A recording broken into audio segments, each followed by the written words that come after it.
Today on Media Lyrics, I'm talking to writer, composer, actor, playwright, whatever else, Dave Kilgor, and we're talking about his new book, Flash Fiction, which is 150 one-page stories on murder, grief, sci-fi. A little bit of everything. Murder, grief, levity, love, fun, gruesome, bloody, sweet, kind, sad, you name it.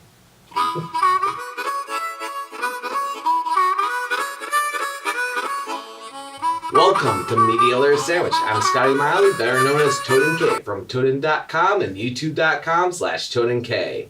Well, Will couldn't be here today, and neither could Mark, but we got somebody that has so much experience in so many different areas. We're with Dave Kilgor, and let me try to get all these things done. We got actor, we've got writer, we got composer, we've got different kinds of writing. We've got plays, we've got books, we've got novels, we've got monologues, we've got a table full of things all of a sudden with nice stands. And keep in mind the video version is different than the audio version, just feels like a whole new show. Dave, tell us a little about yourself. Dave Kilgor, what's your website first? Dave Kilgor. I am at davekilgor.com. Makes it pretty easy. And yes, I am an actor, pianist, film composer, music playwright, author. I'm one of those idiots that everything I see, I want to learn how to do. Everything interests me, and I just dive into it head first, and I love it. If you're in the Detroit area and you partake in like the local Detroit scene when it comes to movies, we see you at screenings, even if it's not one of your own projects. I constantly see you around talking to everybody. Oh man. So what's your current project? Let's just go into that. What's your current project? Currently, after actually the last 8 or so years, between being an extra on the big Hollywood films and having major roles in a lot of the independent short films, few independent feature films, 4 TV commercials, a dozen web commercials, on camera in about 100 projects. Right now I'm laying back on the acting a little bit. I'm still making a few short films of my own, some music videos, but I'm spending more time lately writing. I just really got writing books just a couple of years ago, as opposed to stories and songs, everything I've done all my life. And project right now, to answer that question, I've got one I've got started. It's a novel called Murder in Broke Pass. It's a Southern satire where a man in Southern Tennessee in 1976 is accused of murder. And the folks of the town are just plumb giddy at the thought of a hanging taking place right in their backyard, and they want justice, justified or not. I'm having a ball writing this. I'm about halfway through. So hopefully within the next 6 months you'll see this on Amazon. All right. So you're writing this book. You already got a mock-up. Picky much? Picky a lot. Yeah, that's it's just a proof copy. Mm-hmm. And I had that made up just because I wanted to check my sizing, my font size, the font spacing, mm-hmm. the margins. I want to make sure everything's looking really good so that I can continue writing the novel, knowing that when I get to the end, I don't have to play with all that. That I upload it, mm-hmm. boom, because I'm using CreateSpace to self-publish. Wow. Okay. So there's 3 different things I need to ask about. Let me try to organize my thoughts here. Okay. So obviously your mind is jumping around because you're thinking about the look before you even finished it. Yes. That's one that's very impressive. That you're like, it's going to be done. I'm thinking about this now, so I might as well do like 2 or 3 things at once. Mm. I'm assuming that's where your thought process is on that. One of the reasons that I do this kind of thing, I do this ahead of time.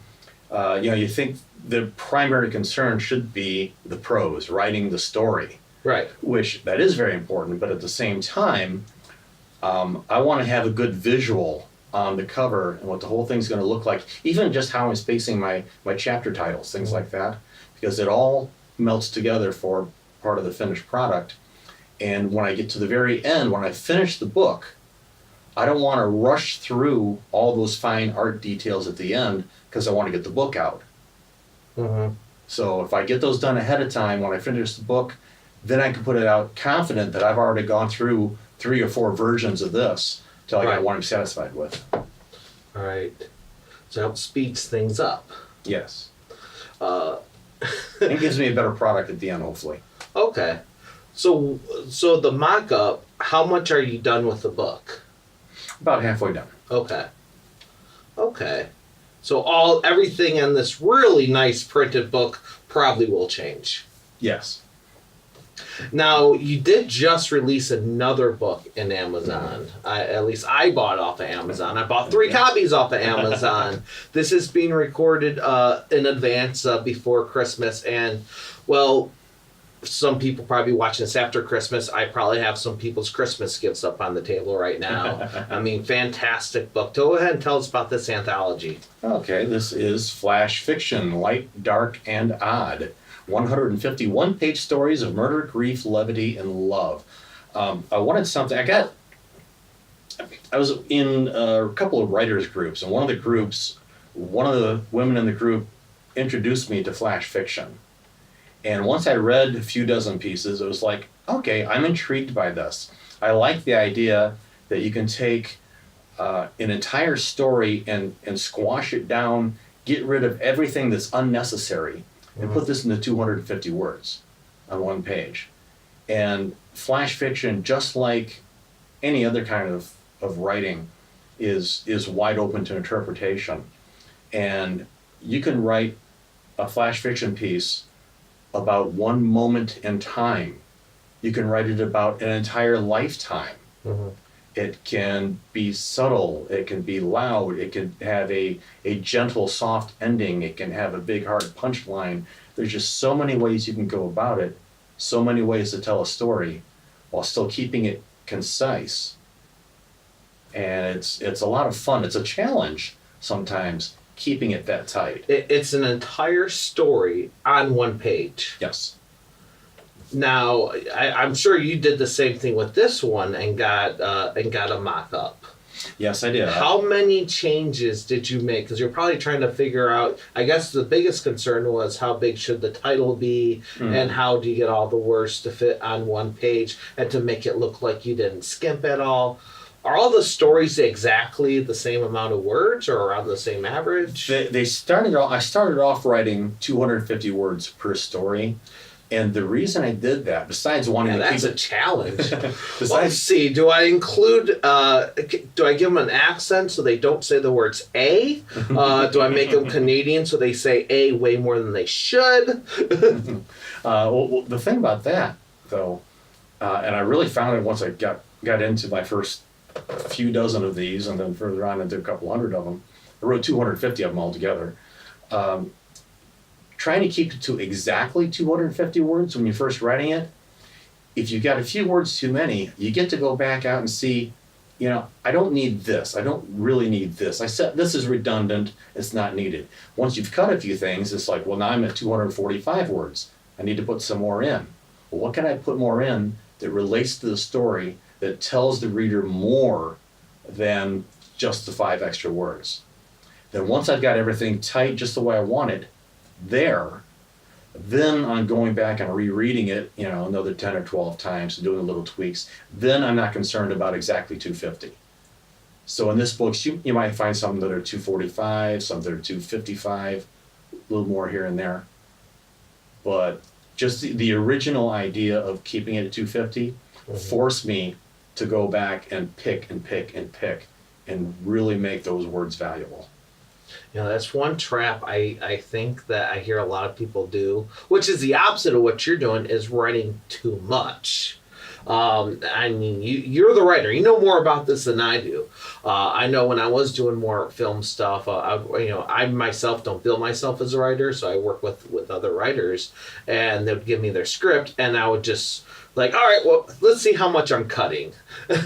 And I love my old writing partner, Ducky, but I would cut, and he loved it when I did this, because he would say he would have to write himself out of a paper bag using page after page, and I would cut it all down to like 5 words, if not 1. And I feel like that's a trap, and I feel like that's something that a lot of movies do now, because they write themselves in a method where they're setting up a series, and they forget all about the story that they're working on. Here, it's a story. It's a moment. All within a page.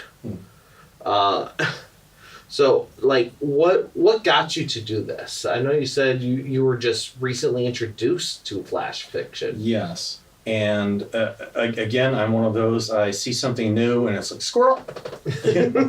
I want to learn how to do this. Right. Everything excites me. I love learning. Mm-hmm. I love creating. And so when I was introduced to flash fiction and I got a little taste of it there, started writing my own, and then all of a sudden I realized, wow, these things are pouring out of me.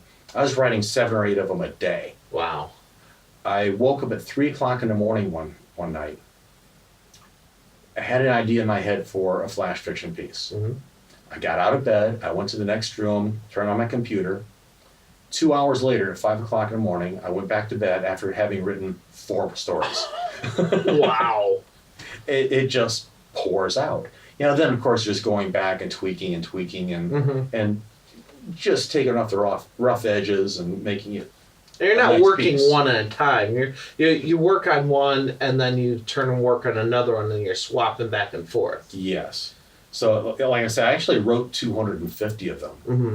The weakest 100 didn't make it into the book. Wow. How do you choose? By reading them over and over and over. I spent a lot more time reading and editing than I did writing the original Wow. piece. Now, you're self-publishing. Yes. How do you do that? All kinds of ways to self-publish. One thing that I really caution writers about is it's sad how many so-called publishing companies are out there that they're not real publishers, they're vanity publishers. They charge you for their services.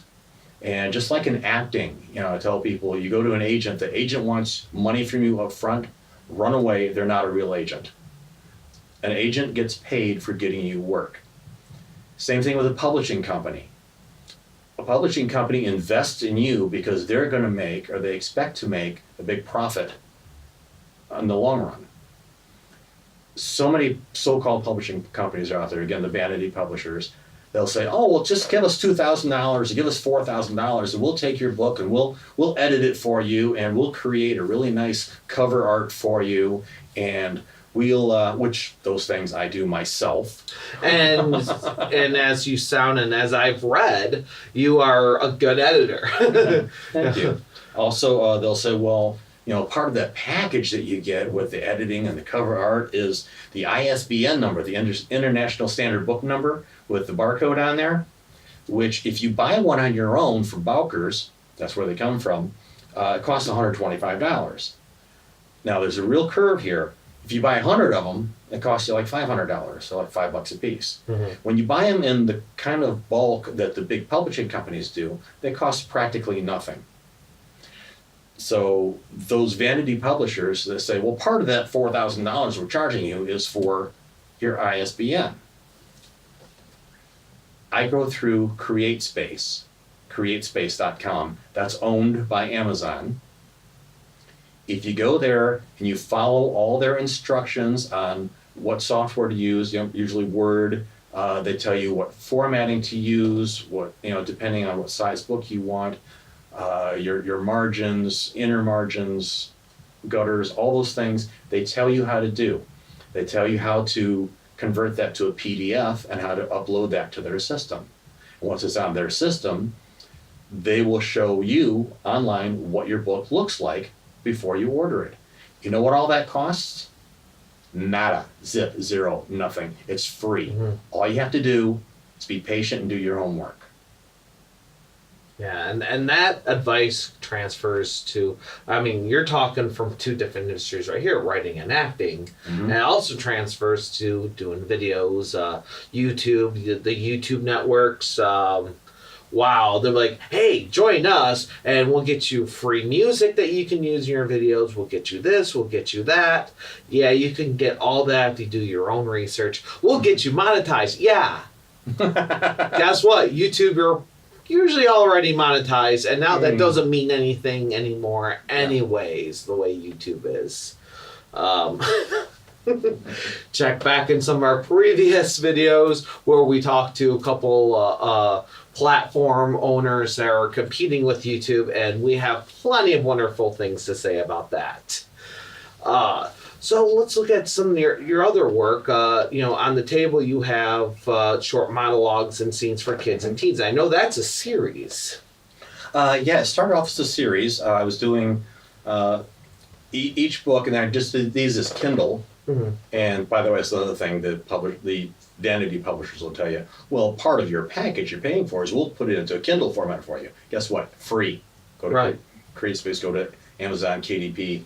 Yeah, I knew a guy that was doing a Kindle book like 1 or 2 a month, and so he'd only charge like $2 per book, and he would actually, and that was part of his income. He looked at it almost as an online creator. I make a couple of these a month, even though they're just small pamphlets. I charge you between 50 cents to $3, but those are, of course, very small, short form things, and not, these nice books for practicality that you probably spend how much time on, and a lot less than you might think.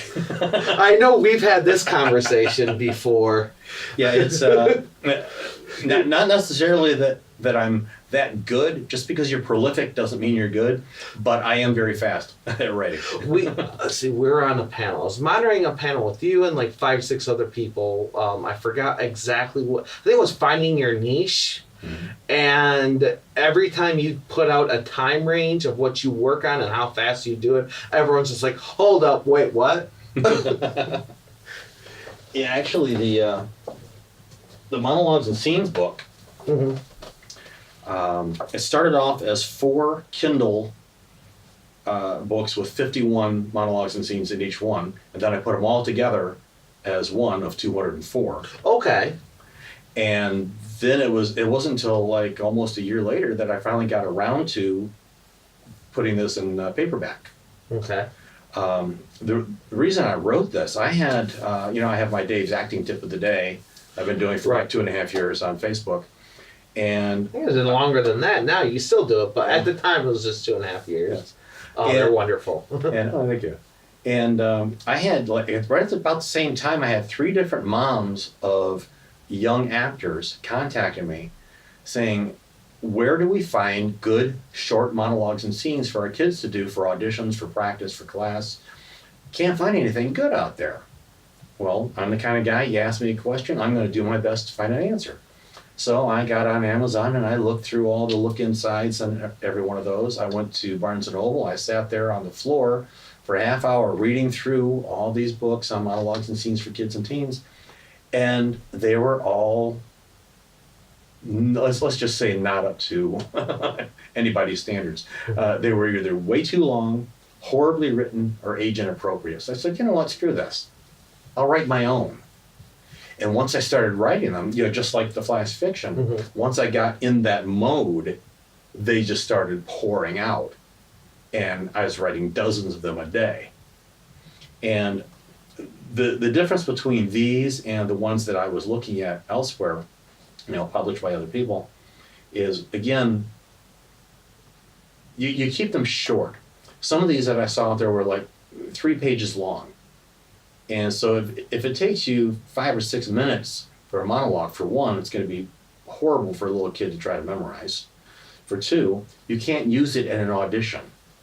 You go to an audition, a casting director wants to see you for maybe 60 seconds because they got another 100 people waiting behind you to do theirs. So you want to go in with something that is a story, it introduces the actor, it gives a story, it wraps it up, it leaves a little chuckle, it leaves a little something with the casting director, and you didn't have them looking at their watch because you got in, you nailed it, and you left, and that makes them happy. That's how I wrote these, and that's why. Now, do you have success stories? I will just say this, I don't know what all the students are doing. So far, I've sold around 450 of these in at least 5 countries. Okay. And every now and then, I get a Facebook message from someone that I've never met, sometimes even from other countries, saying, my daughter just used this in an audition. My daughter's using this for her classrooms, and it came out great, and thank you so much for giving us something that our kids can use. And it's a great feeling. Yeah. It really is. That's fantastic. But as to one of your other questions, once I got in the mode for this, I hate to say this, I wrote this book in under 2 weeks. Now, this is 4 books, what was intended to be a series and was a series, and they put out there. So you wrote all those within 2 weeks. Yes. Wow. How do you get in that mode? I don't. There is something horribly, horribly wrong inside my brain. But I guess I am. I'm happy to say on this part, because it's something I stress when I try to teach acting to people. The big word for me is empathy. You got to know what's inside your character's head. You got to know what they're feeling.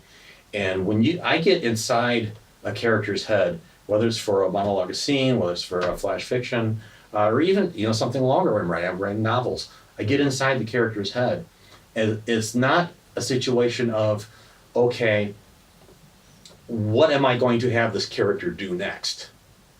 I don't do that. I'm not writing. My characters are writing. As long as I'm inside my character's head, they know what they're going to do. And I let them take it, and I just type away. One of my favorite Dave's acting tips of the day is, what, you expect a new one out of me every day? I'm going to go mow the grass. In character. In character.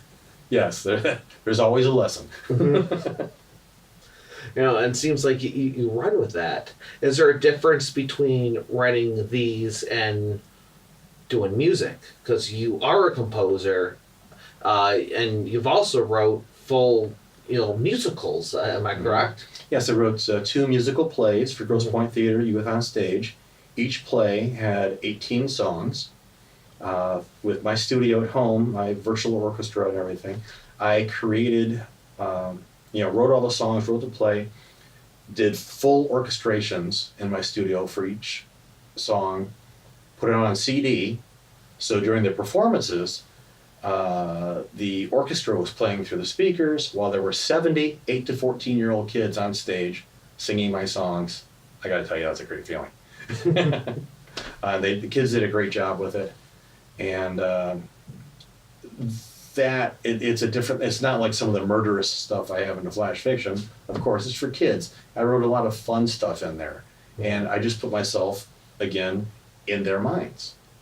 I'm a 10-year-old, and what's going to make me laugh when I'm doing this little Western scene going out there? You just put a fart in every other word, and there you go. You win. No, actually, I don't like those. I think there are too many movies. I don't like going to see a kid's movie and have it only be about fart and butt jokes. And I see that way more than I think people even realize anymore. Personally, if you have to resort to bathroom humor, you need to find yourself a better writer. There's a lot more to be said, a lot more entertainment, a lot more in-depth things to get into character and story without having to ruin it by just bathroom joking it. So you're doing the short monologues, you're doing these flashbacks, you're doing short music videos even. Yes. I don't know if they were just, I'm bored today, I'm going to go rip on Kanye West. Yes. Bored. What's your YouTube channel? Or I'm sure there's a link on the website. Actually, I need to do that. Thanks for reminding me. But on YouTube, I'm Mr. Dave Kilgor, because someone else already had Dave Kilgor. And I couldn't find them to kill them. So, there can only be one. There can only. But yeah, like the music video you mentioned there, it's a spoof rap called I Got No Talent. I got no talent? Yeah, I got no talent. I got no talent. All my life I never learned to sing. That's why I got to talk all through this thing. And that was one of those that I thought about it in the morning, and I sat down and I wrote it. I went out that afternoon and I shot it. I sat down that night and I edited it and put it on YouTube. Boom. And then we end up contacting you when the convention's out. So it's going, hey, I want to put this in my little screening party at a convention because I think it's hysterical and we need some more local films. So you're doing all these short forms. How is it different to do a novel or even a full play than it is doing all these short little? Quite a different mindset in some ways and quite not in others. That makes sense, right? Yes. Okay. Of course, when you're looking at a one-page story versus a 350-page story, it's not a one-page story dragged out. It's just much more in-depth look into the character's background and their motivations and people and situations around them and a little bit of history and hopefully everything still driving the story forward, developing the character all the way through. You don't want anything in there just for fill. Fill is a curse word to me in writing. If it's just fill, it doesn't belong there. Progress the story forward. But in doing that, and it depends on what genre you're in too, what I'm doing with this Murder and Break Broke Past, Southern satire, I'm calling my roots in my writing of this. I'm doing some Mark Twain kind of stuff, some old satire. And go down south storytelling, sitting on the back porch in a rocking chair with a beer and saying, yeah, I remember when me and Paul used to be out here on the fields and all them fields out there, those were all trees. We had the creek running over there, and then this guy come running up the creek one time, didn't know where he came up from. He was out of town, and turned out he was that feller that robbed the bank. And you keep it interesting, but even through all the little side roads and everything, all the way going from point A, your beginning, to point B, your end, you're still having fun with it while just building a life around the character, around the story. And as long as you can keep it interesting, keep the reader wanting to turn the page, that's a good thing. But yeah, it is a little more difficult writing something this long, particularly in this one. I've got a lot of different characters, and they all interrelate, and their stories coincide, all go parallel, back and forth around. In keeping all of those in step, and making sure you don't get to the end and then, oh, I never said what happened to so-and-so. We left them out there hanging somewhere, and that's where editing comes to play. Right. You sound like you almost write it from A to B, and then you go back and edit it. Are you really that linear, or? It's let me put it this way. There is outlining, and there is what they call pantsing, or going by the seat of your pants. Okay. And not outlining. Now, you just like in everything else, you've got some people that are in one camp and some people that are in the other. A lot of people say, well, you have to outline or you don't know where your story's going. Other people say, well, you can't outline because if you do that, you can't just let the creative juices flow and let the story go where it may. Now, James Patterson, one of the top-selling authors of our time, he extensively outlines all his novels. Stephen King, one of the top-selling authors of our time, never outlines. So what's that tell you? Doesn't matter. Whatever works for you. For me, I'm a combination. I'll start off, I'll get a story in my head or just an idea in my head or even just a character, and I'll sit down and I'll just start writing. And I'm going, and maybe about 3 chapters into it, I'll figure, okay, at this point I need to remember where I was and figure out where I'm going. Then I start doing a little bit of outlining. Sounds like you explore the character and then you make things fit. And you extensively edit. Yes. How do you keep, like, if you're editing your own stuff, is there any way staying like unbiased or like being able to just cleanse your palate and look at it with fresh eyes? Time.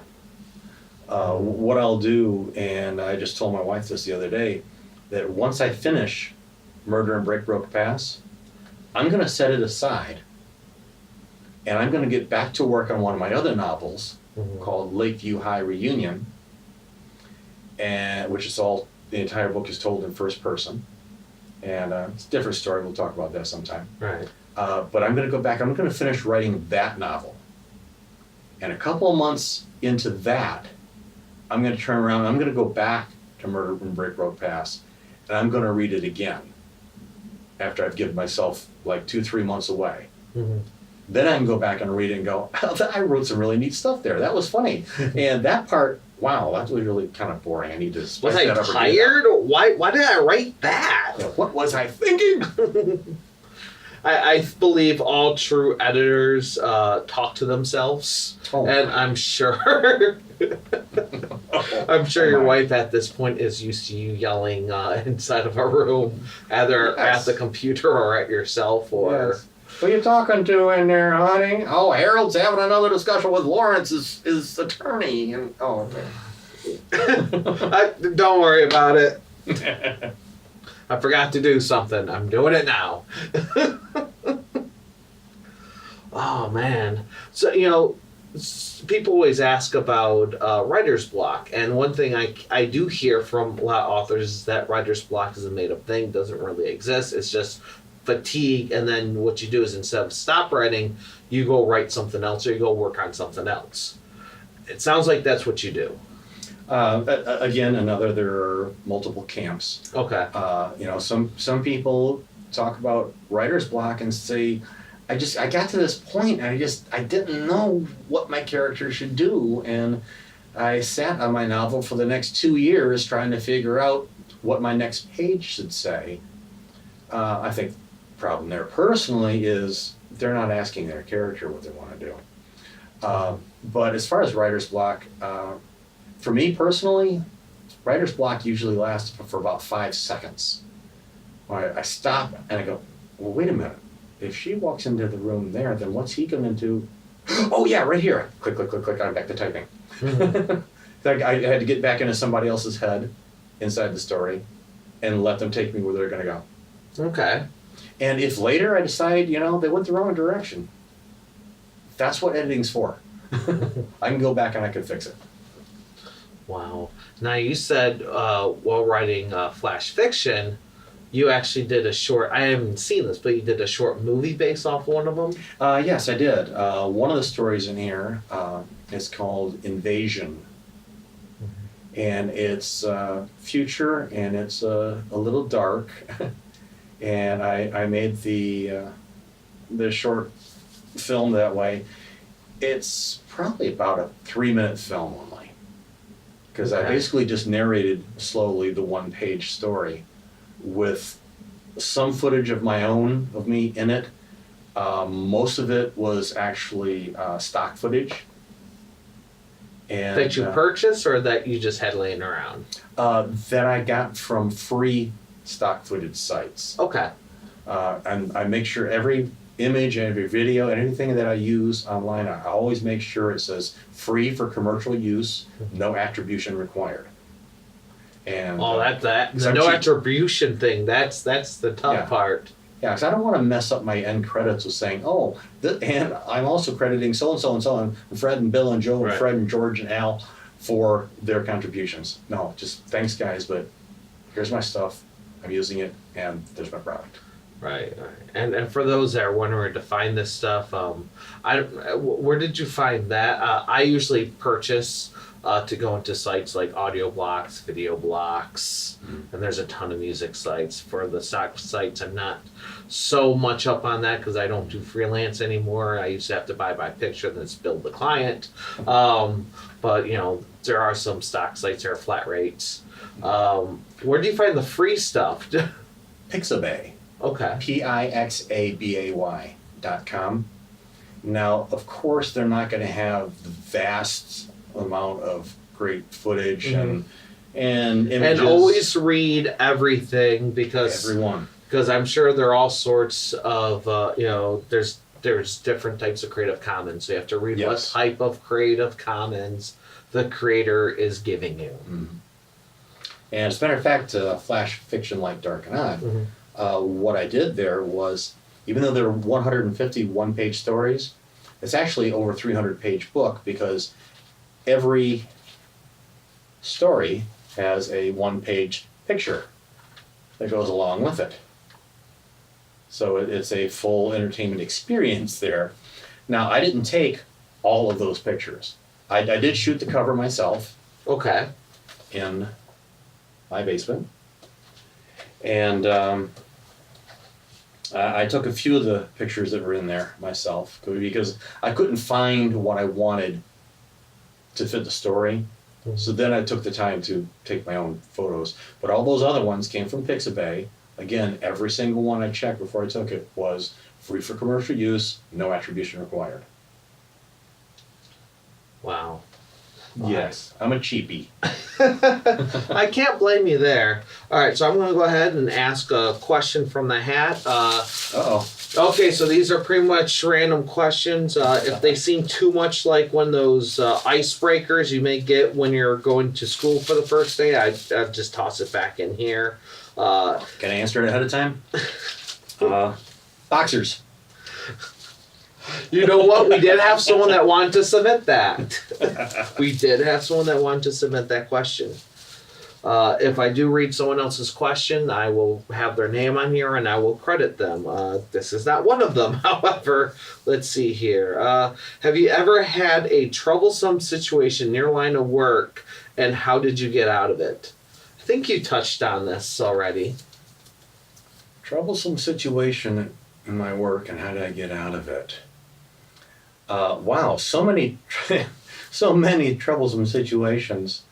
I tell you, I can't think of anything specifically in acting. For one of the things I've been doing a lot. Every now and then I get into a project that once we're shooting, I realize, oh, this is not the script that I thought it was going to be. This is not the quality that I thought it was going to be. And to me, this is a bad situation because this reflects on me when the final product is out there. Whether I did a good job or not, it's going to look bad because the whole project is bad. And we get a lot of good stuff coming out of Michigan. Got a lot of good filmmakers out there, a lot of good cast and crew. But sometimes you run across those things. And in that, I say the best you can do is be assertive enough and hopefully creative enough and knowledgeable enough in your field to be able to go to the director or someone, producer, and say, look, can we try this? I think this will give you a better product and everyone will be happier. And whether they take that or not, you still just got to do your best, work it through to the end, and when it's done, know who you're not going to work with again. Did that answer anything? Absolutely. I believe it did. I know the other answer you gave earlier on is that when we're on writer's block, you ask what your characters would do, which makes me think you have a billion tiny voices running around your head. Yes. Shut up back there. I definitely have similar issues. Oh, man.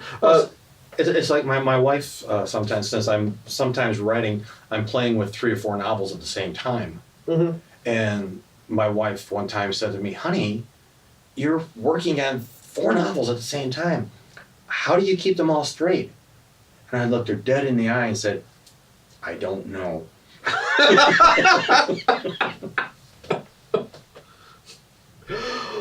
Okay. Yeah, can you go ahead and read us a passage from the Flash Fiction? Alrighty. Now keep in mind, this is light, dark, and odd. There's murder, grief, levity, and love. So I'm going to grab one that's a little bit of a couple of those things. Mm-hmm. This is one of the later ones that I wrote when I was doing all my editing. It's called Down by the River. What are you doing with that sack and wheelbarrow, young lady? The officer asked. Taking my husband's body to the river, she replied. I killed him 2 days ago, and I'd rather not have him stinking up the place. I'll be entertaining company Tuesday. I'm sure you can understand. Of course. Had the same issue last month with my mother-in-law. Had enough of her. Drowned her in her own cabbage gumbo. When she passed out the other end. See, that was that fart thing. I don't know what smelled worse, that or the soup. Either way, the missus was none too happy with me, as I'm sure you can imagine. I was on double shifts and didn't take the old broad out until 3 days later. Family meals were a bit awkward. I'm sure they were. If you don't mind, officer, I'd like to get on with my task.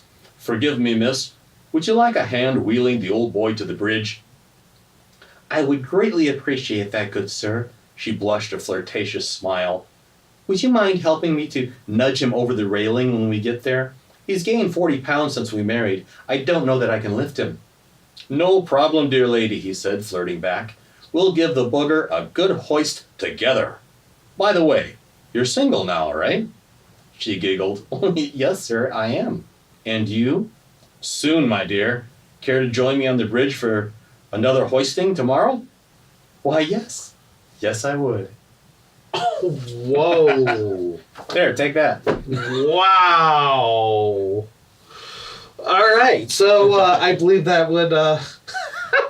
We've been talking to a lot of different platforms and trying to figure out what else to do with this show. And one of them, which I need to respond to, let's put it this way, they have the term dysfunctional in their title, and I think that totally fits that audience very well. So you can see why I have fun writing these? Absolutely. I don't know. I'll tell you this, too. They're not to be taken seriously. Some of them are. Okay. But I forgot to mention this before. The majority of these one-page stories, Mm-hmm. It wasn't until maybe 2/3 of the way through the story before I realized how it was going to end. I was just writing it, and 2/3, 3/4 of the way through, it's like, oh my gosh, guess how this is going to end. And then I just type away at it and go, yes! Like a story like that, I could just see typing there and just giggling away. Yes. What are you giggling at? Oh, nothing. You can read it later. Wow. So, Dave Kilgor, check him out at DaveKilgor.com. And yeah, I know you've also was actor, in many independent films and also some of your very own. If I assume you have an IMDb, people can go check that out. Check out this flash fiction book, and I'm looking forward to your novel. I bought 3 copies of his flash fiction book. They will be Christmas gifts. I appreciate that. Check out Dave Kilgor. Thank you, everyone, for watching, listening. I'm Scotty Miley, better known as Toaden. Check me out on Toaden.com. If you're watching on YouTube, please hit that subscribe button. Hit that bell for notifications for the email so you know when we come new episodes. If you're listening on iTunes, please leave a review. All the help we can get, we need. Thank you for listening. Thank you for watching. And may the algorithms be in your favor.